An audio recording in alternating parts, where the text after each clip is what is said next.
Hello and welcome to this edition of Safety First. I'm your host, Frank Poulin. We're here today with Captain Chuck Chapin of the Suffolk Fire and Rescue Department.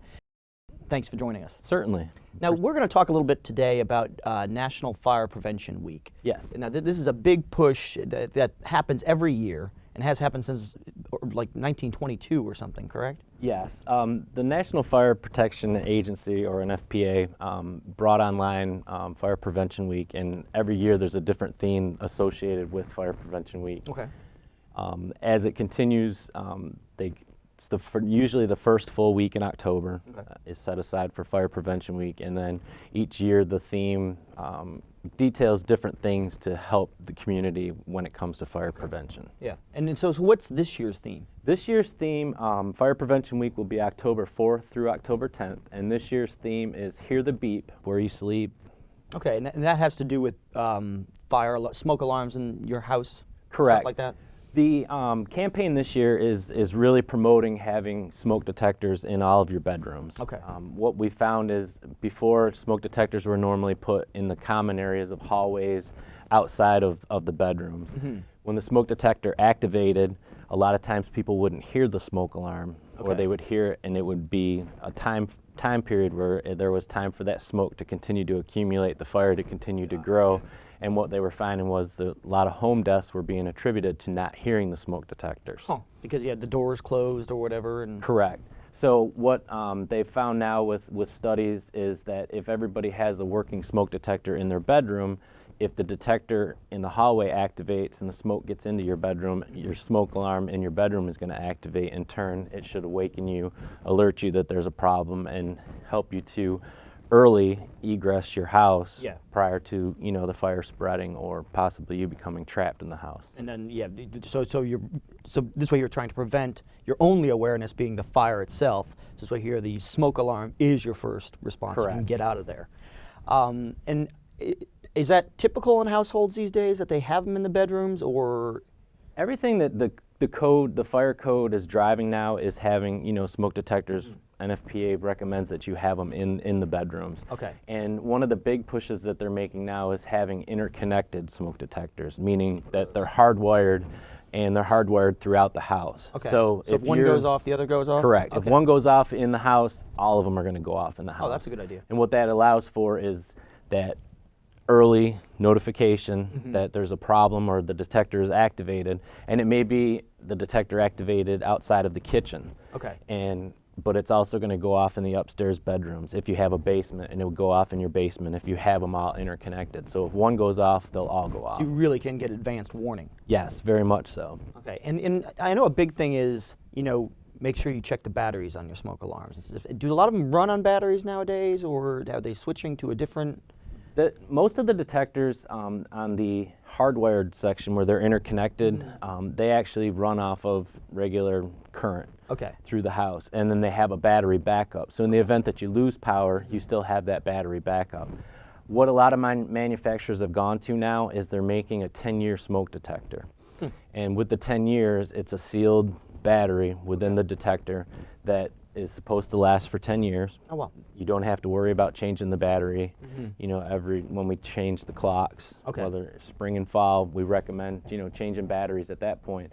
With these new detectors, it's a 10-year battery life, and it's kind of maintenance free at that point. Yeah, that's really cool. Because I know probably the big problem is a lot of the older homes and like in older communities trying to make sure that they know about the working smoke alarms and stuff like that. Right, and here in the city of Suffolk, we do have a smoke alarm program with the fire department that any homeowner that owns the property, they can contact the fire marshal's office, and we'll be more than happy to come out and check the detectors. Oh, great.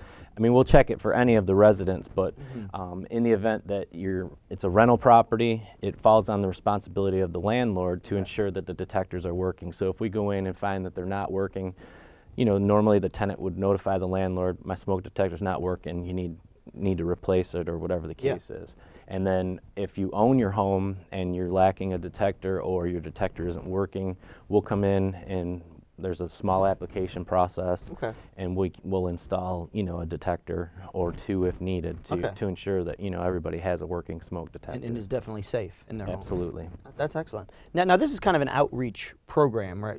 A week-long kind of spotlight highlighting certain areas of fire prevention, and obviously it's not just smoke alarms that prevent fires. Kind of talk about some of the other stuff you can do to kind of be proactive to kind of prevent fires. The big thing that we talk about, obviously, the big thing is cooking, unattended cooking. We go to multiple fires that, when it comes back to the investigation side, it was from the fact that somebody put something on the stove and walked away from it. Went in, watched TV, forgot that the grease was on to fried chicken or French fries. Grease gets hot, combusts, flames, spread to the cabinets, and there's your fire. If you had good working smoke detectors, that early notification is going to happen. Carelessly discarded smoking material. People, fall asleep in the lounge chair or the recliner, dropping cigarette, hot ashes, they can still smolder for a little while, and the possibility of, a fire there. As we get further into the fall and then winter comes upon us, electric heaters. That's a big thing. You want to make sure that we keep any heat source, heating-wise, you want to have at least 3 foot of space between any combustible. So you don't want to have an electric heater right up against your recliner, right up against your bed, because over time that heat is going to just start to break down that material, and eventually you can get it to the point where it can just combust because it's so fine and brittle that the chemical reaction takes place and the fire begins. And once again, a working smoke alarm would definitely... Working smoke alarm would help with that. And then, just the big thing is check on your neighbors. I can't stress that enough, especially if you live in a community where you have, an older population.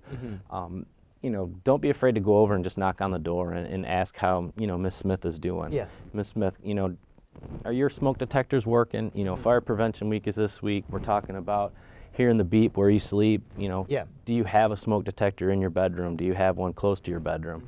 And a lot of times, it may be to where the battery, they just can't reach up there to change that battery, and they just assume that the smoke alarm is still good. Will work. And it's working. So, check on your neighbors, and if you do get into a situation where your neighbor needs us to come out and take a look at it, you can contact the fire marshal's office at 514-4550, and we'll make an appointment to come out and speak with the person, and hopefully get it to where they have a working smoke detector and they're protected. Yeah, that's a great service. Is there anything else you want to mention about Fire Prevention Week? We will be at Peanut Fest. We will have our fire safety trailer out there at Peanut Fest like we always do. And what that allows for is you can bring your children. We talk about kitchen safety, cooking, and then we'll take them into the back of the trailer, which actually has a bedroom set up. And we have theatrical smoke that we put in the room, and we talk about how you would touch the door, how you would stay low, crawl to the window, crawl to the door, check the door for heat. And it just kind of helps kids to understand a little bit more of, how to work towards exiting the house in the event that the smoke alarm does activate and there's smoke in your house. So those are some things that we'll be doing. We'll also be attending some of the schools within the city, and mainly we talk to the younger, kindergarten, first graders, and just kind of give them an overview of what the firefighter looks like with their turnout gear on, so that they're not scared of the firefighter. And anyone that wants to come by the fire station, we're always welcome. Anybody wants to do a tour, and you can call and make arrangements and come and visit us. Well, thank you so much for joining us today. Certainly. Kevin. Thank you very much for having us. And thank you for joining us today. And make sure you check on your smoke alarms so you can make sure you can help prevent fires in case they start in your home.